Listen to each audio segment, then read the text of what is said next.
There was a time where you avoided the cameras. I think he's trying to find his identity. I know who I am. I know what I'm capable of. Porter swarming. Spence throwing a barrage of punches. A big right hand. Wow. Spence putting on a clinic. I'm not really a fan of his style. I'm not here for popularity. Elbows and headbutt. It's my punch against his. He's kind of a fast fighter as a dirty fighter. I think he's a little away from having what I have. Everybody always wants the champ. I'm better than Shawn in every category. We've been on a collision course for some time now. Get ready for the fight of his life. That time has finally arrived for us to craft. Doesn't stand a chance at all to beat me. He's not stopping anybody. I'm looking to be the undisputed welterweight champion of the world. We're 1 and 2 in the welterweight division. There's no one better than him and I. Starts right now. All right. They had a hilarious segment on the PPV on Fox pay-per-view. I believe this was before the main event, or definitely before. No, was this after Sergey Limpinets had defeated J.R. Ensign, or before that fight? Well, anyway, I'm TstreeT Controversy. It's TstreeT Controversy Live. It is official. September the 28th, 2019, in LA, in the Staples Center. PPV on Fox pay-per-view. Of course, it's going to be $74.99. That seems to be their number. Anthony Durrell versus David Benavidez for the WBC 168-pound title as the main undercard. I don't like calling fights co-features because this is not, yeah, they're featuring it, but it's not like, I like to say the chief undercard, the head undercard card or some shit. That sounds really dumb. Anyway, moving on, what we're going to do in this video is I like Shawn Porter, right? I try to give all fighters a fair shake, and there was at one point in time, I didn't believe that Shawn Porter would fight Errol Spence. I believed that him and his father, Kenny Porter, were maneuvering around fighting Errol Spence. This was about 2 years ago. I was doing a lot of coverage for Shawn Porter fights at that time. I think I covered like 2 back-to-back. Well, anyway, moving on. Now that they're here right now where they are on pay-per-view against Errol Spence, getting career-high payday, and this fight's is going to get a shitload of promotion and exposure with the Fox brand and what they've been doing. I want the same energy that they did with Mikey Garcia, Errol Spence versus Mikey Garcia, and Pacquiao versus Thurman. I want all that locker room shit, all that post-fight, everything. But so far, they've been consistent. So what we're going to get from it, before we go a little bit further on what I was talking about, we're going to get a PBC fight camp, which will likely be 4 episodes. It's a docu-series or mini-series like HBO. I hate saying like HBO 24/7. Like, we can compare it to All Access. It's going to be following the fighters in their training camp and lives up into fight week. And the last episode usually comes on the Thursday before the weigh-in. So we should get 4 episodes of that. We should get a PBC face-to-face face-off with Brian Campbell, which should be hilarious. Like, that's what I'm getting from this fight. They're going back and forth, and banter has been funny so far. In fact, let me shut the fuck up and say that I'm happy for Shawn Porter. I'm happy to see that they had a plan, and it worked out. They wanted to get a title, before they fought Errol Spence, and they wanted to make sure they got the best possible payday, and now it's up to them to sell the fight. So let's listen to this right here. Please subscribe, by the way. We cover every single major fight live. Got a live show coming. I'm very, very, very, very excited about it. I can't even tell you how hype I am. Also, I'm very excited to say that there's a very good chance that finally we're going to be breaking through the pay-per-view wall and getting credentials for this fight. But I won't believe it until I see it. So we've been making some moves, and hanging there, Rod. I just need a couple of more weeks. We're going to have this sorted by the beginning of September to make sure we have no issues. I think we deserve to be there, right? FightView 360 has a good name and brand. It's just that they get funny when it comes to like pay-per-view events. And I don't know, they act weird, man. Anyway, also PBC on Fox. I don't like how you act like Terrence Crawford doesn't exist. Doesn't make no sense. 2 world champions, 2 opponents, Shawn Porter, Errol Spence Jr. Good to see you both. Shawn. So first and foremost, I can't let you watch the whole thing, but I can let you listen in, right? Copyright shit is weird how they work. Finally, we got a date. Yeah, you've been asking me about a date on Inside PBC Boxing, which is on FS1. for a long time. So it's awkward, Shawn. September 28th it goes down, and I'll be ready.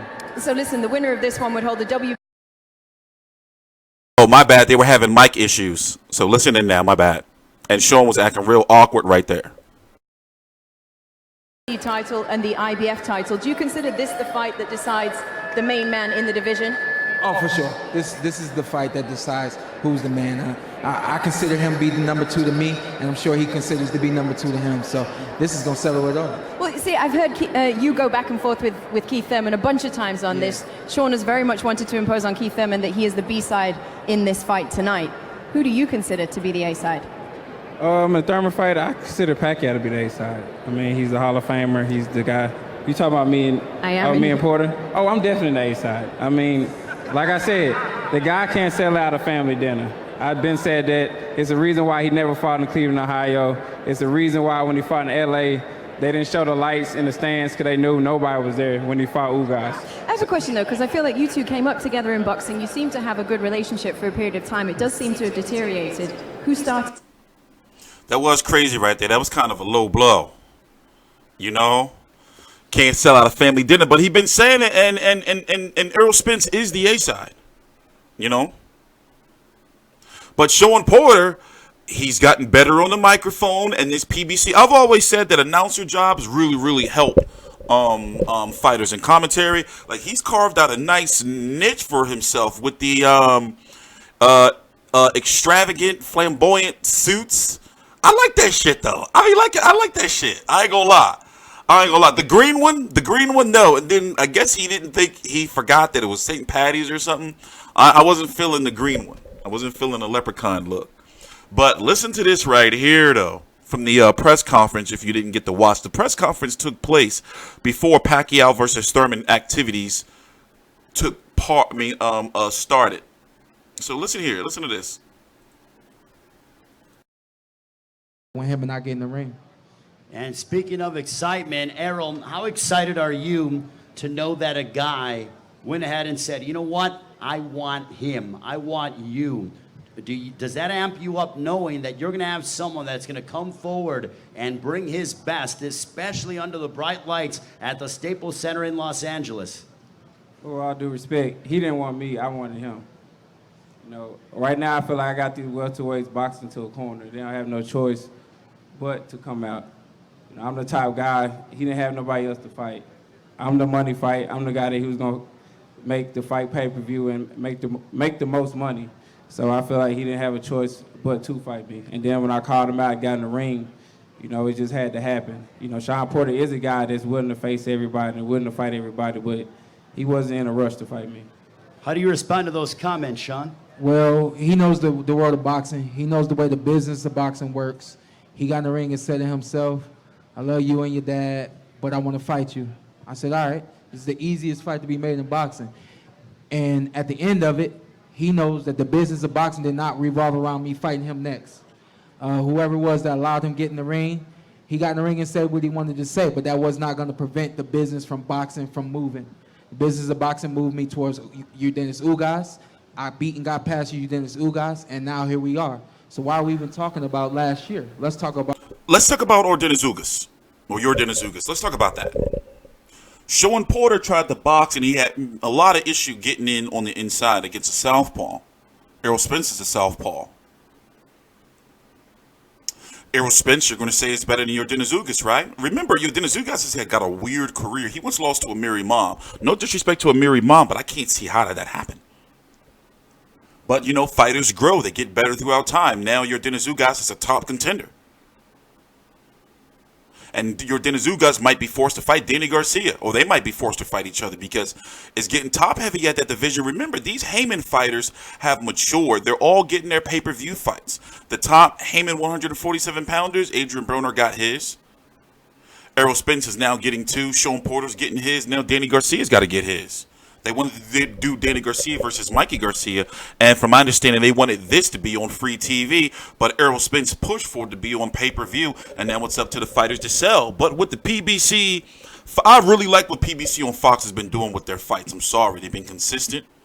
You know, I'm pissed off at Mike Lee because he missed the PBC face-to-face because they've really done a face-to-face for every FS1 main event and every PBC on Fox main event, except the one they didn't release for Charlo versus Harrison 2 because, you know, the fight didn't happen. I heard that it was one of the best ones yet.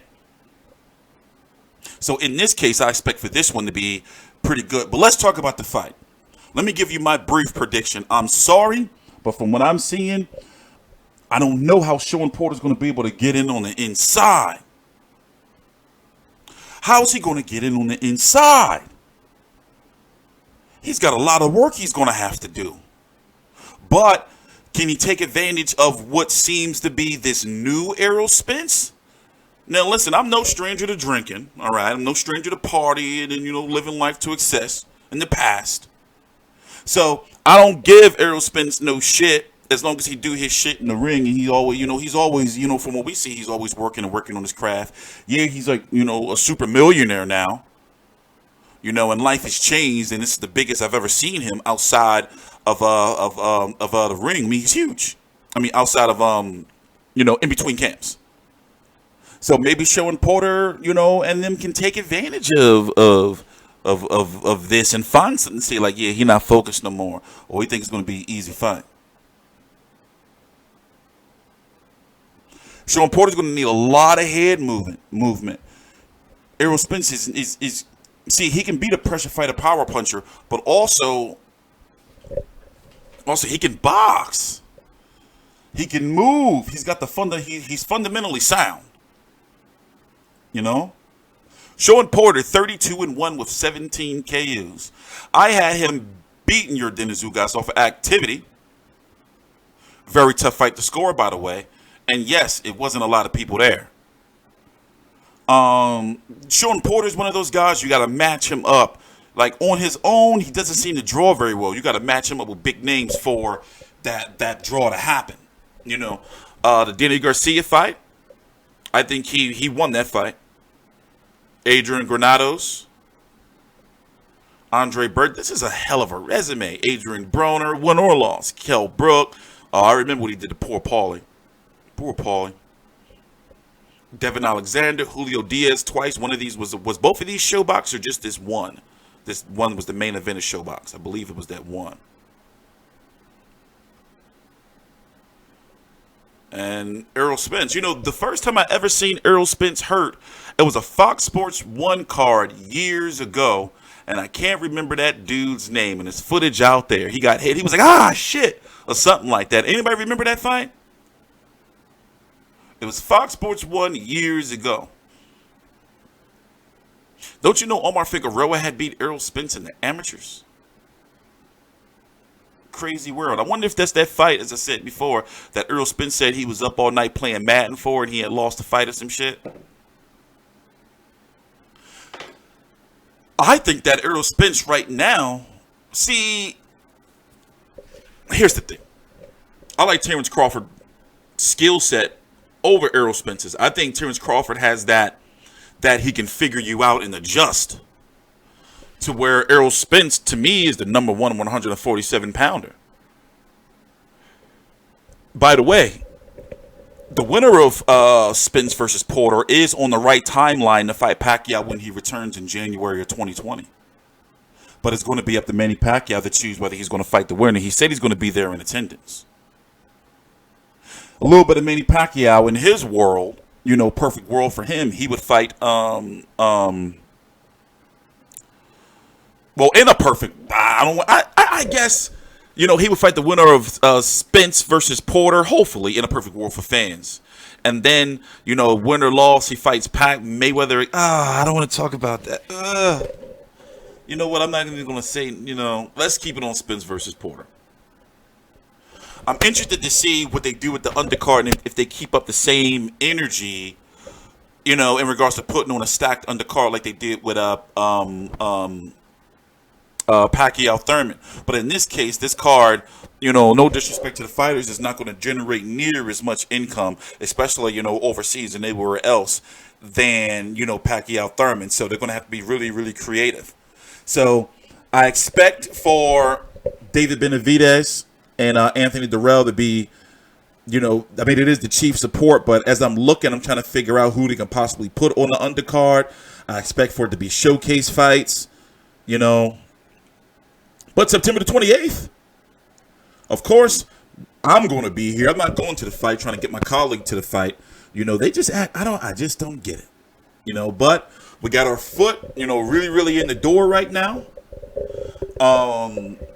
As time goes on, of course, my coverage is going to be extensive. It's going to be a lot of it, you know, as I can't wait for the PBC face-to-face, because remember, we're, you know, the fight is what? Damn near just a little over 2 months away. About what? 9 weeks away. TstreeT Controversy with FightView360.com. Please subscribe.